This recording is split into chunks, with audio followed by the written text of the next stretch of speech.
Good evening, Joe. Thanks a lot for spending your morning joining our inside sharings and share your stories with our global audience. On behalf of the listeners of the show, we want to say thank you for your generosity to spend your time joining. Oh, it is a pleasure. And, the first couple of minutes we've spoken this morning has already energized my day. So thank you. Thank you very much. Joe, we really admire you and the work that you do, and you help people to find purpose. And then that is the reason that we want to invite you to the show, and we want to feature your stories. So, since you and Debbie haven't been to Vietnam, please take our formal invitation. If you ever travel to this part of the world, now you have a new friend in Vietnam, okay, and a new family here in Vietnam also that we'll be so happy to welcome you and take your family around our beautiful city, show you how beautiful our country is, okay? We would love that. Thank you. Okay. And Joe, in our culture, it's very honored if we can have you to help us to do a little bit introduction of yourself and the works that you do. Would you please do that for us? Sure. I think the easiest way to explain myself, is that I absolutely love people Uh, and I love their stories.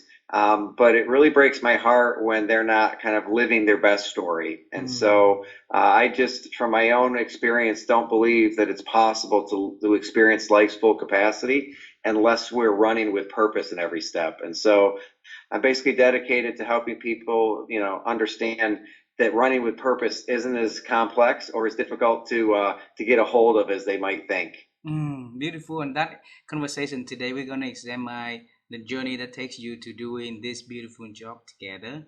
All right. So allow us to travel time, allow us to be younger again, okay. Joe, when I was young, I always wanted to become an astronaut. All right. So wearing the suit and jumping in different planet, it seemed so good to me. But life did not give me anything to do close to what I want it to be. And so now you are doing amazing thing to help people to live their life with purpose. We want to understand a little boy Joe. What was his dream about his future and the works that he's gonna introduce to the world, though? Yeah. So, similar to you, what I thought I was going to become, I never even began to study and even attempt to do it, but I thought I was going to be a dentist. A dentist. I think the only reason I thought I was going to be a dentist was I really liked my dentist, and I think most people, have fear when they go to the dentist. I actually liked going in to see Dr. Murray, and so I thought I want to be like him. He plays golf, he helps people, he's friendly, and so that's what I wanted to do, and that never happened. So you wanted to become a dentist because your doctor he was so cool, he was so good to you, right? But then, life also did not give you any chance to become one. All right, yet put it that way because we don't know what happened in the future. But so after when after that, how life takes you into to what you're doing now? Can you share with us? But after the dentist. I can, and so my father is still one of my best friends. When Mm. I was getting ready to get married, I had a very difficult decision between my best friend Bernie and my father as to who was going to be the best man in the Mm. wedding. So that's how close I am to my father, which is a real blessing. But when it came time to leave high school and consider what I wanted to become and where I was going to go to school, the moment I said, I know what I want to do now, I'm going to be a teacher just like you and mom. And he said, no, you don't want to do that. You won't make enough money. And Mm. so I ended up pursuing an engineering degree because he knew that the people that worked at IBM made more money than the people that were teaching at the school. And if it wasn't for the blessing of mononucleosis, I would have ended up, going down the engineering path. But I was about to fail out, Mm. and I got sick. I went back into school. I started into business with a class in psychology and a class in marketing and fell in love. I was like, oh, how people tick, what makes them successful, how they make decisions. This is what I want to do, but I want to do it with a marketing spin. And Ah. my marketing professor said, you don't want to do that. you won't get a job. So the first two people I relied on basically said, you won't make enough money and you won't get a job. And therefore, I became an accountant. Ah. So your parents were both teachers, right? They were. Yeah, and then your father didn't want you to become a teacher because you're not gonna make enough, a lot of money. Then you found love with in the business world, but like your marketing teacher also tell you that you're not getting a job. How inspiring they were! Yeah. So I have a chapter in the book, and the chapter in the book is good intentions, bad directions. Tell They us. wanted good things for me, but they didn't Mm. know how to lead me there. Yeah, the thing is that, like you said, that you're beautiful, right, on the book. Good intentions, right? A lot of people in our life have a really, really good intention. They care for us. They want the best out of us in their own world and their own definition of what is good, right? And that, like leading you to a different path. So let's examine that path together, all right? So now you were in accountant major, and because you could, you people tell you not to go to be a teacher and not to be a marketer. So how life after that? Yeah. So, life after that, I would describe it as, you're chasing after the good life Hmm. and then you catch it, but it doesn't feel so good. So let me backtrack. Ah. I ended up with very good grades at Penn State, a good solid school here in the States, accounting major. I got an offer from back then, all of the Big Eight. I literally could have picked, the location I wanted to go to because I had a pretty good personality, and not all accountants are outgoing and extroverted, right? And so I got all the offers. I ended up moving to Atlanta. My good friend, still a good friend of mine, Jack McKenna was the recruiter. Ah. And within a couple of months at Deloitte, I realized I don't fit here. Ah. I'm not good at this. I don't want to be good at this. I'm not like all these other people who are good at this. And so I ended up transitioning it over to the Coca-Cola company and internal audit. And it really was a running away. It wasn't really a running toward. But while I was there, I met a guy by the name of Walt Ganzer, and he gave me my first behavioral assessment, Oh. and he helped me understand who I was and how I was hardwired. And what I realized in that moment is, yeah, I'm a teacher, consultant, speaker. I'm not, an accountant. Ah. So I ended up going back to Deloitte and I became the recruiting director for the Southeast. And I was able to interview people and attract them to the firm and kind of develop my sales skills. And so the rest of my career basically ended up in developing people, selling, coaching. But it all started with a really bad, rocky start where I was a misfit. So did you talk to your father, about how your life going back to circle, being back to where, you wanted to become a teacher, you'd start to recruit people and teaching people and be a trainer and facilitator to have them doing great at what they are doing? Yeah, so my dad has always been, and my mom, my biggest fan, right? And he's behind me everything I do. Um, I don't remember in a moment where he actually apologized for telling me I didn't want to be a teacher, but I know that he's super proud of where I've landed. I'm curious. Just go back to the, like you say that your brain Bernie, right? And you were wondering whether or not Bernie or your father is gonna be your best man in the wedding. So who ended up become one? Yeah. Bernie ended up becoming the best man, and he's still one of my best friends. So how was your father talk about that? Because you said that you wanted, you didn't know Yeah, my who's. father. Yeah, go ahead, go ahead. Yeah, no. What I was going to say is my father is actually the one when I approached him and said, "Hey, I'm struggling. I don't know if it should be Bernie. I don't know if it should be you." And he goes, "Absolutely, make it Bernie. I'm going to be there anyway, and Ah, I think you should choose Bernie." So beautiful. yeah, I'm blessed. I have a great dad. Wow, beautiful, beautiful. Hey, so tell us, after you got into the career for recruiting people, attracting talents onto your organizations, and how did it, continue evolving to what you are doing right now, Joe? Yeah, so just a quick pit stop. A good friend of mine, Tom Darrow, Ah, had been at Price Waterhouse Coopers. I was at Deloitte. We would see each other on campus and compete for the same students. ah, And he went into the executive search world first.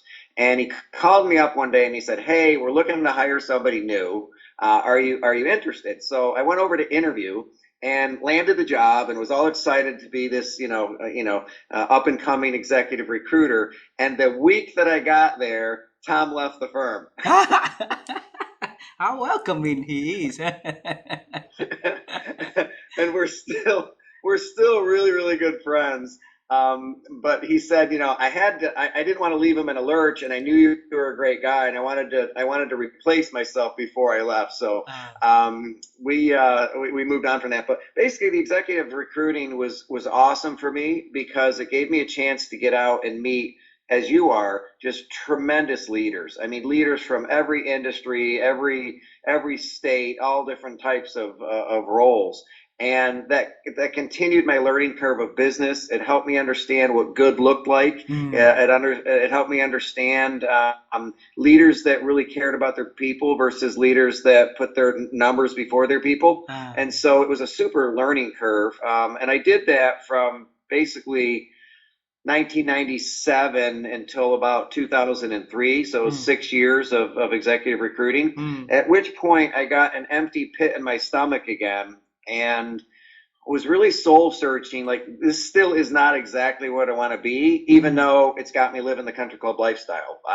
I just, this is going to be a hard decision, but I let it all go and mm, told my wife, get ready for a bumpy ride because I'm going to go backward a pretty good distance. ah, And I went to work for a company called Wells Real Estate Funds for almost 10 years, where I was basically a teacher. They brought in financial advisors from all over the country, 25 at a time, and I got to hang out with them 2 days in a row for a due diligence class. And ah. I learned to speak and to coach and just to encourage people. And that was the best corporate job I ever had.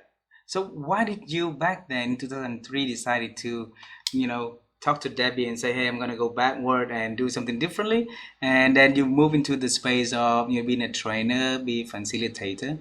What happened during that period though? Yeah, kudos to Scott Kaufman. He was working with me in executive search. Mm, He would find the candidates. I would fly around the country to meet the candidates.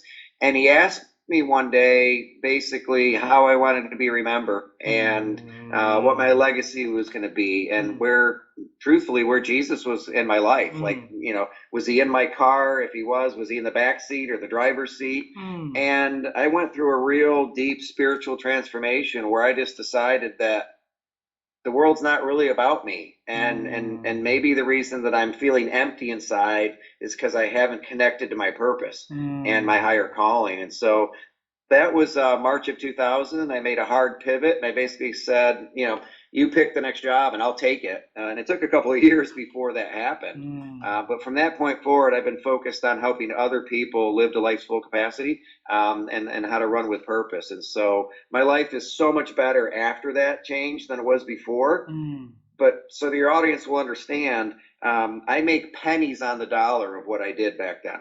mm, So if my income was here back then, my income is here now. mm, And that doesn't really sound like the good life, mm, but it's the best life because I, mm. I, I wake up every day supercharged knowing that I'm making a difference instead of making a higher income. Beautiful, And beautiful.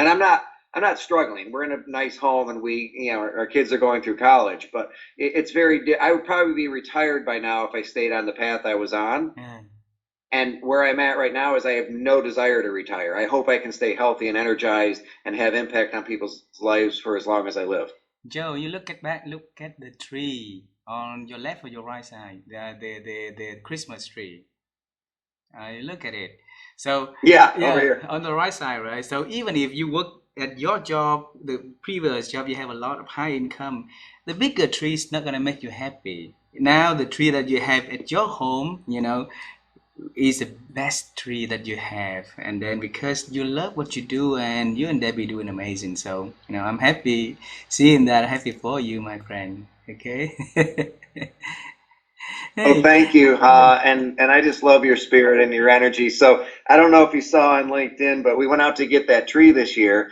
And in the past, we've always had, 8, 9, 10 foot trees. And we were in the lot. And first of all, there just weren't that many impressive trees out there. But secondly, the price of the ones we normally would get was like $75 higher. And I just looked at Debbie. I'm like, do we really need to spend $75 on that? Because there's other things that we could do with that money. And so, we walked home with what we thought was this little scrawny tree. But as you saw when I was walking by with my computer, she's decorated it perfectly. It looks as good as any of the other trees, right? She just put some like hair I extensions on it, know. right? There's a couple things up on top that decorated it, and it's beautiful. Hmm.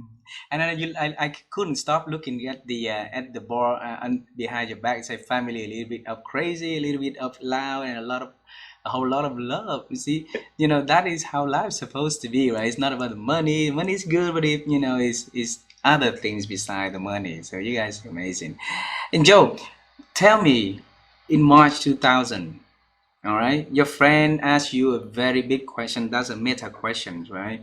And back then, he were able to trigger inside of you the calling inside of you, and then you were able to find your purpose in life. Tell us for that moment, how did it feel inside of you when you heard about the question that your friend asked? Yeah, thank you for asking that, Ha. I specifically remember we were standing in my driveway. Mm. He had accidentally forgotten his keys back at the client. In Atlanta, that means we're about to spend another hour and a half together driving back to get his keys downtown and driving back home. Uh-huh. And I was quite upset actually because I had planned to go hit golf balls at the range, which is such an important thing to do. And we ended up in the car, and I felt very uneasy, very uncomfortable. I actually told him I'm from the Northeast and we don't talk about politics or religion. And he Ah. just smiled at me and said, yeah, I'm not asking you about either of those. I'm asking you, do you have a relationship with Jesus? Ah. And my response back was, you can do that? Ah. Like, I didn't know that was something that you could do. Mm. And so, uncertainty, uncomfortable, there was a lot of emotions, really none of them positive, but there Mm. was an acute awareness of, I had been feeling empty for a year or two. Mm. And if knowing Jesus could keep me from feeling empty, I was going to pursue that path. Mm. So you from the Northeast, you don't talk about religions, you don't talk about politics and religions, right? And then that conversation was not comfortable for you. And then how did it end up that you were able to find your purpose? Yeah, so Scott is one of these just incredible listeners. He Mm. asks great questions, he's patient, he's kind, he listens. And eventually he said, if you want to join me at my church one weekend, just let me know. Ah. And I went inside, I called my dad, that won't surprise you, and I said, hey, I just had something really weird happen, and it might explain this empty feeling I have inside. And my dad said, yeah, couldn't hurt. Go try going to church. Your mom and I have been praying for you to get back to the church for several years because I wasn't going to church. I was playing golf every Friday, Saturday, and Sunday, right? To because it was a reward for all my hard and income. I could Yeah. just play golf all the time, which is a bad thing. So anyway, I got a little orange New Testament. I started reading it, and I came across a verse that happens to match my birthday. So it was 7:7-11, and my birthday's 7/11. And Oh. I said to myself, whatever this says must be important to me. Mm. And this is what it said: ask and you'll receive, seek and you will find, knock and the door will be opened. Wow, beautiful. And so I did. I asked, who am I? Why am I here? What did you make me to do? And would you show it to me? Because I'll do it if you would show it to me. But right now, I'm just a guy that tries to make money and play more golf. And there's got to be more. Ah.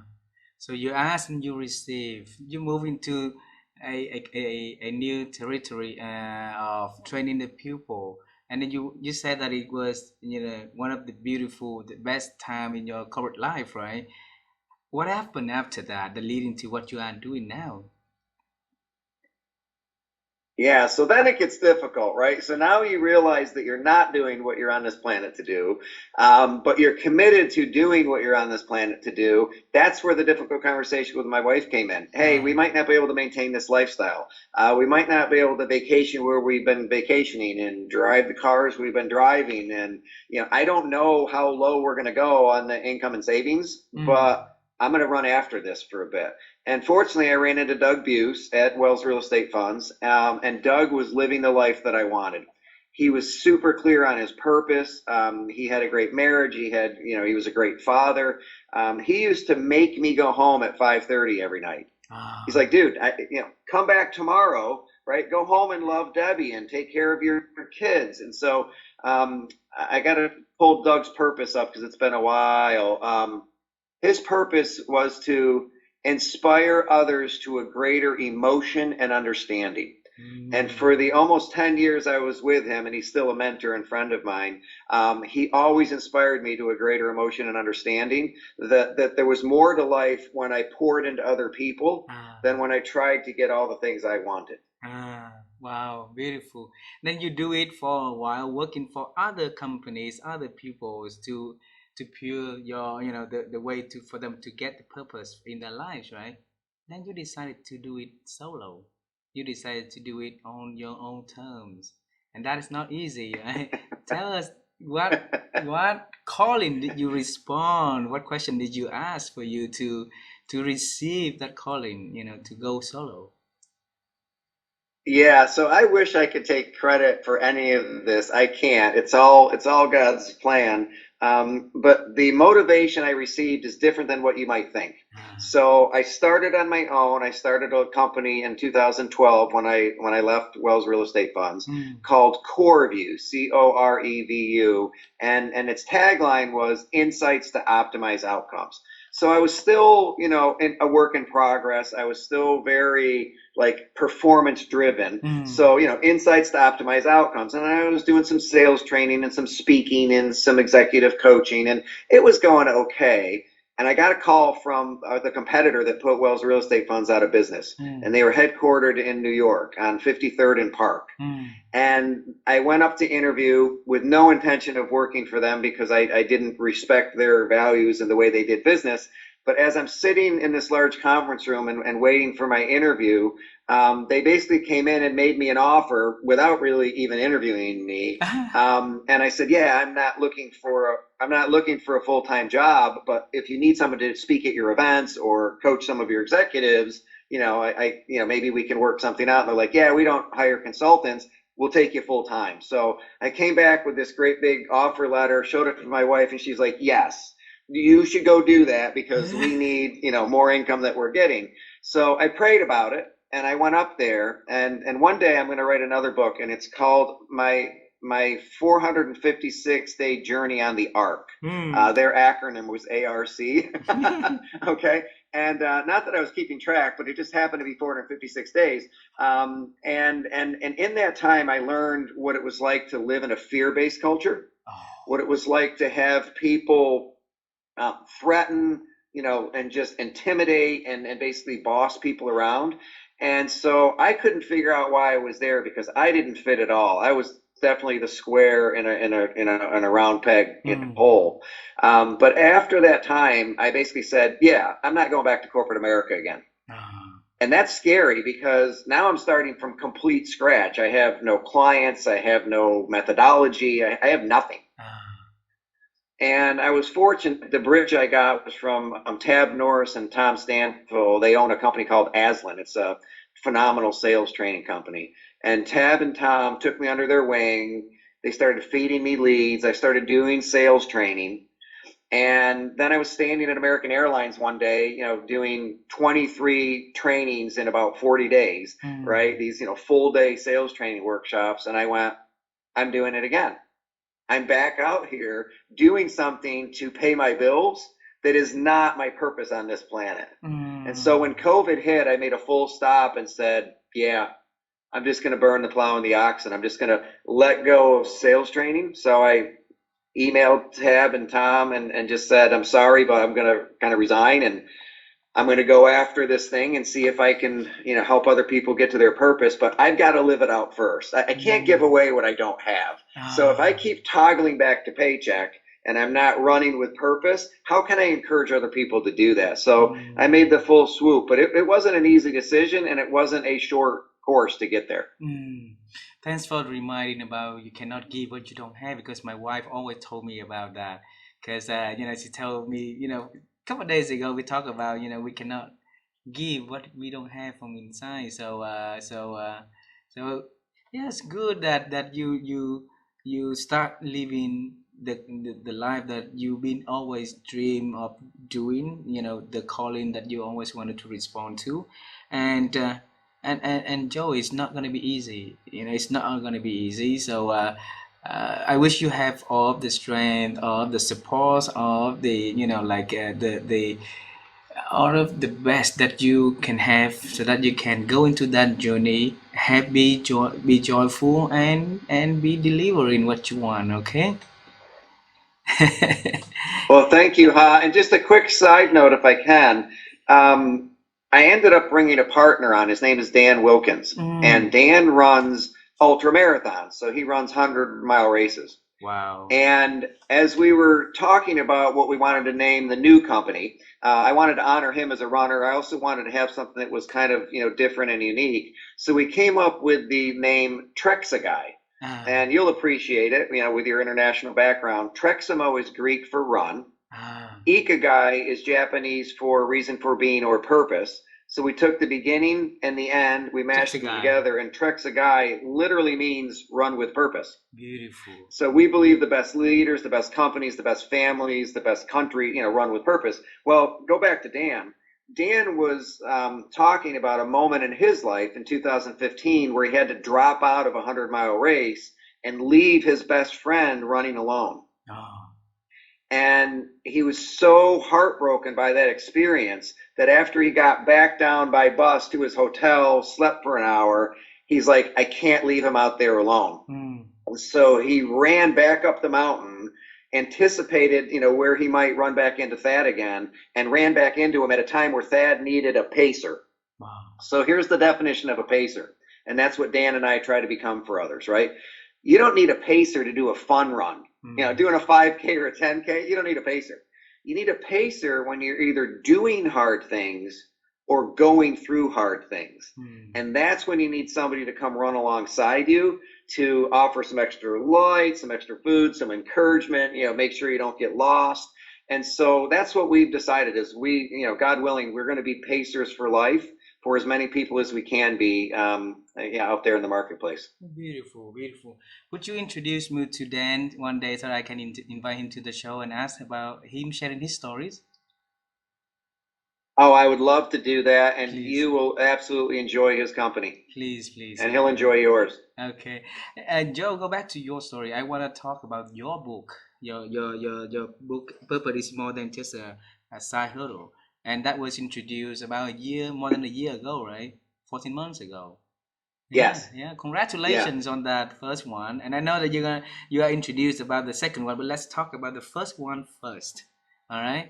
So, Yes. why did you decide to write that book at the start? Yeah, well, thank you for asking. I referenced this a little bit in the beginning.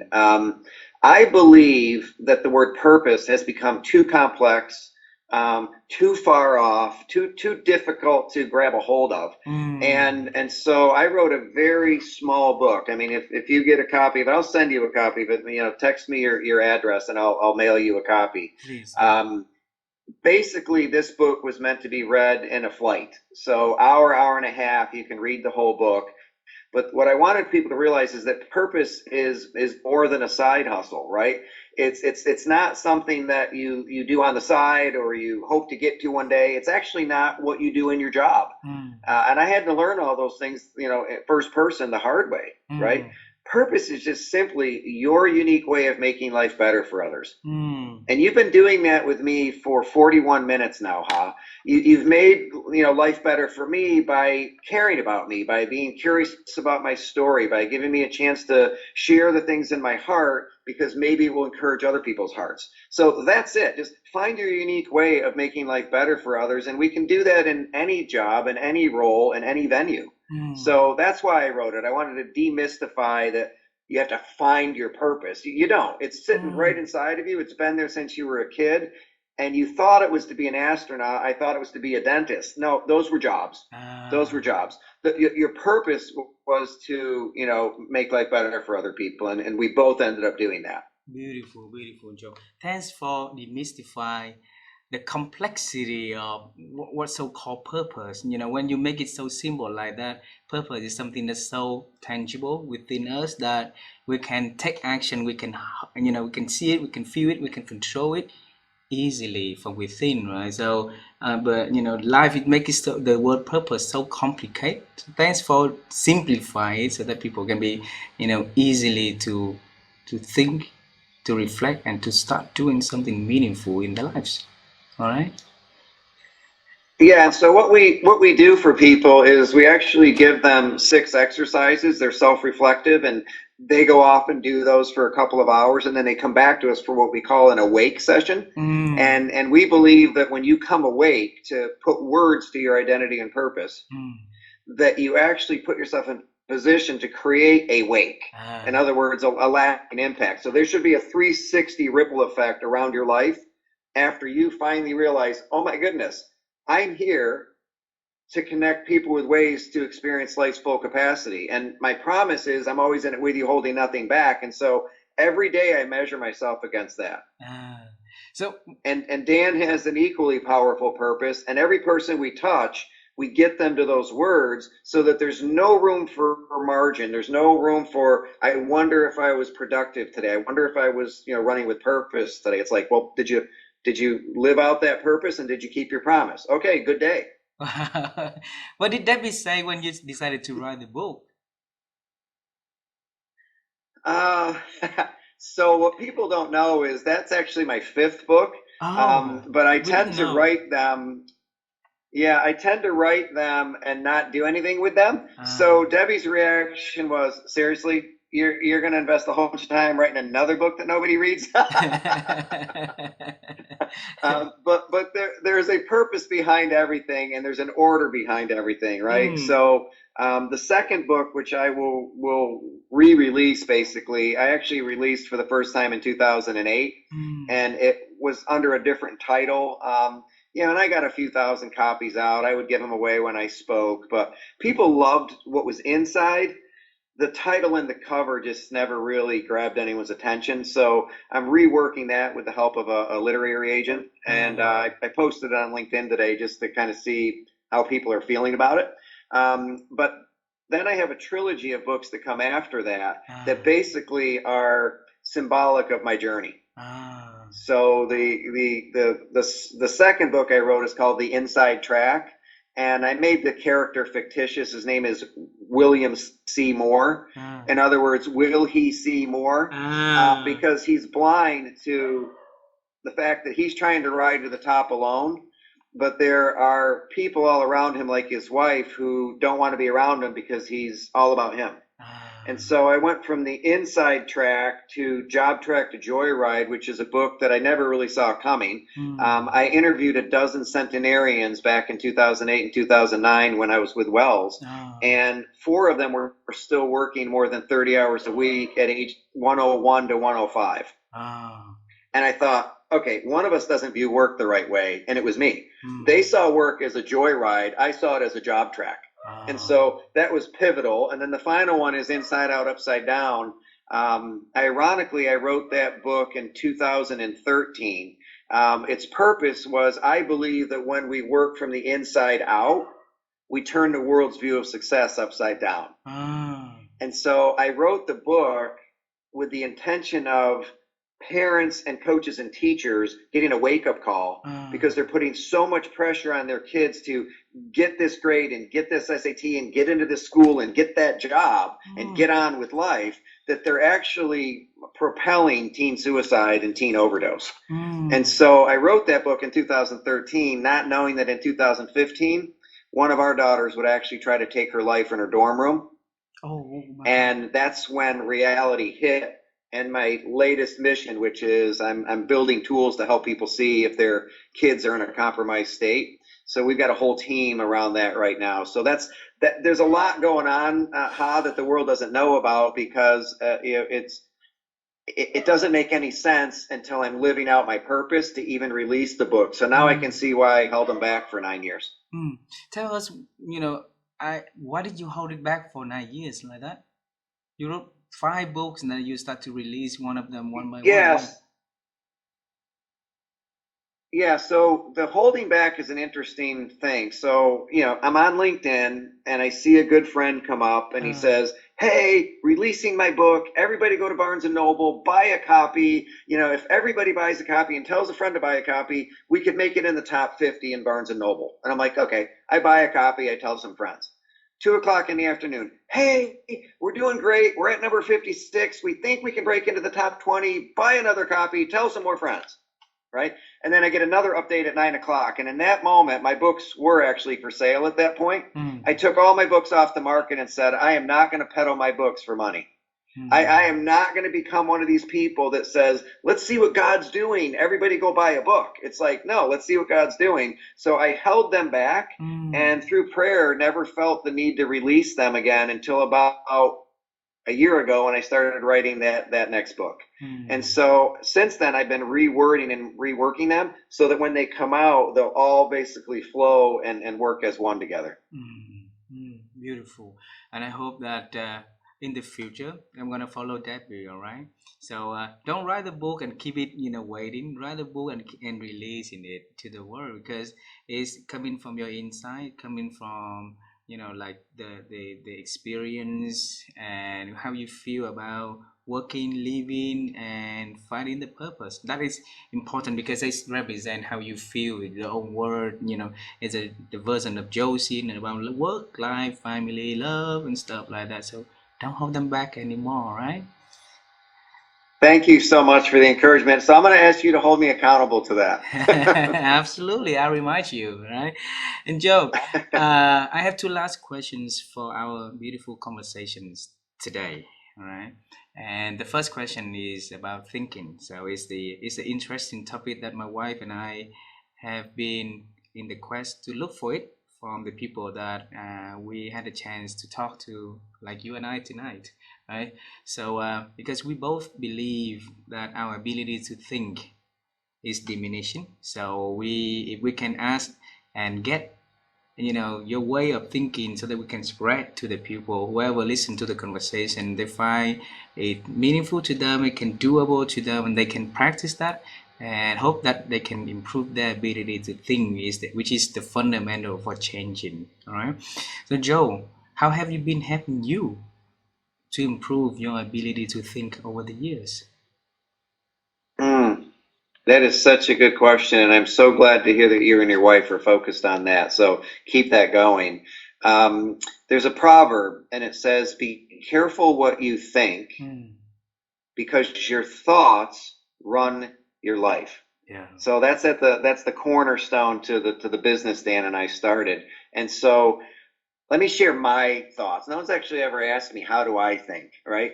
So I am very observant. I'm very curious. I'm always trying to find the lesson in everything. Mm, But when you're performance driven, it's very easy to see the negative first. yeah.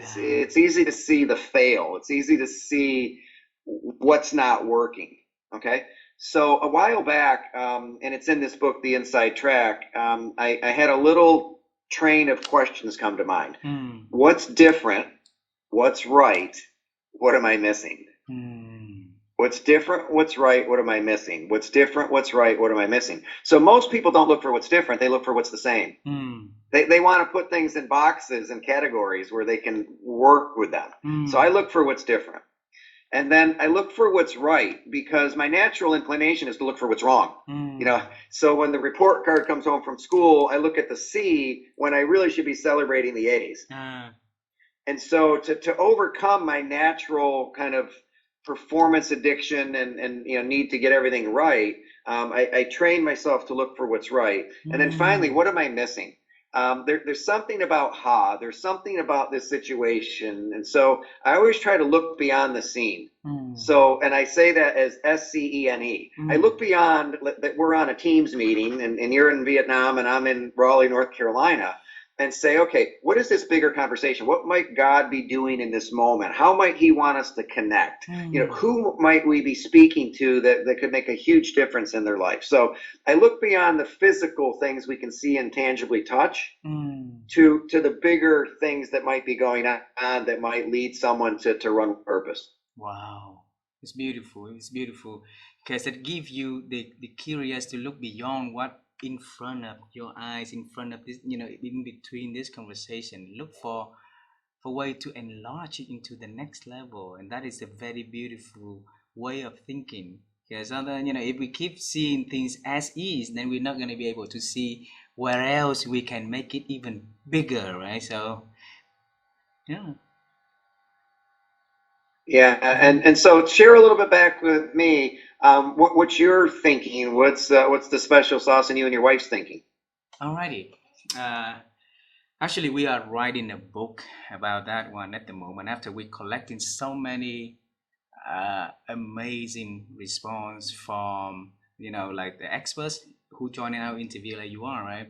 So we break the word thinking into 8 blocks, according to common answers from them. The first T is a time, because we've been thinking a lot of time, but we didn't even realize that we have to really put time on our schedule on a daily basis to to force ourselves to think.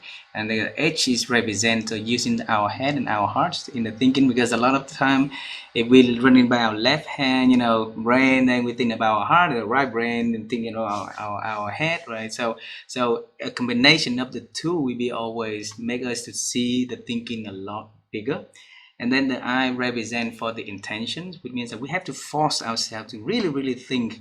And then, like you say that you're looking for the scene, right? You're looking for what is that missing, and you challenge your thinking to looking for what's right rather than what's wrong. So that is intention in how you think.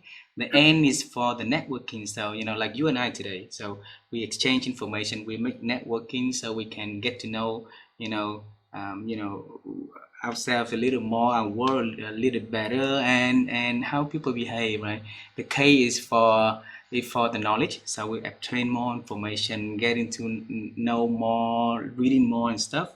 And the I is for imagination, and that is very beautiful, because we would never imagine our life be able to talk to you, Joe, because we are too far away. We are nobody on that 8 billion people on the planet, right? So imagination and what we think, what we want to do, give us the opportunity to be connecting like we do today. All right. And then the N is for nourishment. Is like you inside of you, years ago there's something burning inside of Joe that he wasn't happy, so he looked for ways to make that joy, that happiness to ignite and to start again. So that we call nourishment. And the last one is a generosity, and that is very beautiful, because a lot of people change coming to our show come because of the generosity to share the ideas, share their time, share their advices to help the people like you do. And that generosity in returns helping you to be able to think bigger, attract more beautiful people in your life, like Dan Williams, right? Is that Dan Wilkins, right? Dan Wilkins, yeah, Dan Wilkins, Wilkins, yeah. yeah, yeah. So to join to your life, and together you guys doing amazing things. So those are the thing that my wife and I were able to to see from common response that we got. And then we're gonna write the book about that, and when we're gonna publish it, by the end of this month. So that is commitment that she and I will do. Oh, I really love that. Tell me the name of it one more time. The title, we haven't yet finished the book. We're still in the process of finishing the book, so it's about 85% done already. And we have a title now, is just raw called Thinking. by the time we finish the book, then we make sure that we put the title at last. So that's the way we work. We don't put the title first and write the content. We write the content, then we define the title later. Right? Yeah. Well, if you reach a point where you just want a sounding board or just, jump on another call like this and just brainstorm titles, give me a glimpse of some of the, stuff that's in it. I'd be happy to do that with you. Because it sounds like a great book. Thank you, my friend. Thank you very much. I have a last question for you before we end the conversation today. All right. All Okay. right. So, so we knew that when you were young, and uh, your father didn't want you to become a teacher. Your teaching, you wanted you first wanted to become a dentist, right? Because you love your dentist. Then you went on and wanted to become a teacher. Your father said no because it's not going to make good money on that. You want to become a marketer, and then your marketing teacher told you that you're not going to get a job in the marketing field. Then got you to the engineering world, and you weren't happy about that. Got a major in accounting, went on to work, and then found your purpose. Then starting a journey, then now going to your own journey, helping people to find your purpose, introduce your books. Congratulations. Is there anything that Joe is working on that he's so exciting he wants to share with me, with the audience, so that we can celebrate with him in advance? Wow. You talk about saving your best question for last, huh? You're really good at this. I am working with a team, Dr. John Brunstetter, Adam Ritchie, Michelle Fritsch, and a number of others. We are launching the Life Purpose Scan in three different age groups. So we've got the Life Purpose Scan Youth, that is for kind of middle school through college age. We've got the Life Purpose Scan Adult, so basically all those people that are either working out in the workplace or at home, could include mothers. And then we have the Life Purpose Scan Legacy, and all of them are built for the same reason. We believe that people are operating in one of three states. They're either thriving because they're running with purpose in every step and they're surrounded by other people that are. They're striving, they're chasing after something, but they feel like they're not making any progress. It's like running on a treadmill and it's like, I'm just not getting anywhere. Or they're suffering. There are just unprecedented number of people that are going through anxiety, depression, that's leading to self-medication, which can either be overdose or the pain is just too much and they move towards suicide. So we are trying to arm people like you, the coaches, the people out there in the world, who basically need a way to quickly see inside of heads and hearts. So for 8 to 10 minutes of an assessment, we can actually report 18 different insights so you'll know if somebody's thriving, striving, or suffering. Oh, beautiful, beautiful. Let us know how can we take the example assessment on that one, okay, Joe? Yeah, I'll send you one to take, and just if you want to have your wife take it, just take it, and we'll jump on a call and I'll debrief it. Absolutely, absolutely. And you know what? I will also have my daughter to do it so that because I would love to have her to try all of the things and see how beautiful it is for her life. Like your boss as the Coca-Cola gave you the assessment long ago and then do the personality test and then since then you realize a different inside of you that you didn't even realize, right? So definitely I'll PM you and I'll ask Yeah. you. How old is your daughter? My daughter is 17 years old. Oh, she's the perfect age. And what's her name? Her name is Jackie. She's in Seattle. She studied high school there. So her name is Jackie. That's awesome. Well, I will look forward to. I'll send you a youth version for Jackie, Okay. and I'll send you an adult version for you and your wife. Absolutely. And let's jump on another call, and we'll just see what we learn. But I'm going to make a prediction. You are going to score off the charts on positivity, generosity, curiosity, right? You're gonna shine as somebody who is thriving, and I just can feel that from our conversation. Wow, wow, wow. I really looking forward to it. So, Joe, thanks a lot for being connecting like this, and then for being so generous to spend your morning joining our shows and share your beautiful stories. And I wish you all the best. I wish you and Debbie all the best, and the team that you are doing to have the people with all the support that you guys needed, with all of the like the good things that gonna come, so that you can spread that goodness around. Okay. Yeah, thank you so much. And I appreciate you reaching out to me from across the globe and spending time with me at 9 o'clock your time at night. So get some rest, enjoy your weekend, and we'll talk soon. We'll talk soon. Happy holiday season to you and to yours. Thanks. You too. Be blessed. Bye bye.